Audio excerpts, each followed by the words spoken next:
On ne connaît pas la date de la fin des travaux, mais ça va bouger du côté de Confluence. 15 800 mètres carrés vont être totalement transformés avec beaucoup de logements, beaucoup de commerces et énormément d'espaces verts.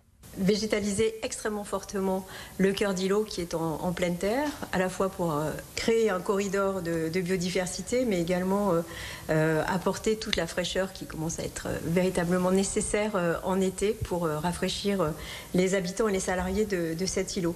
Rafraîchir les habitants du quartier, mais aussi les futurs locataires et propriétaires. 1200 logements vont voir le jour. 60% d'entre eux seront soit des logements sociaux, soit abordables. Une solution pour garder les familles lyonnaises au sein de la métropole. Je suis particulièrement inquiet quand je vois qu'une partie du 2e, du 1er arrondissement et du 6e arrondissement, là où l'immobilier est le plus cher, voit des familles partir. Parce que c'est un effet direct d'abord sur la vie de notre métropole. C'est jamais bon que des familles quittent leur logement pour aller vers d'autres choix résidentiels parce que le coût du logement est trop cher.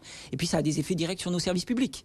Bien souvent, les familles qui partent, c'est à terme des classes d'école qui ferment. Et ça, je crois que ça interpelle tous les Lyonnais et les Lyonnaises. Pour diminuer l'empreinte carbone de ces nouveaux bâtiments, des matériaux comme le pisé, la paille ou encore le bois seront utilisés. La métropole assure que le confort des habitants ne sera pas mis de côté.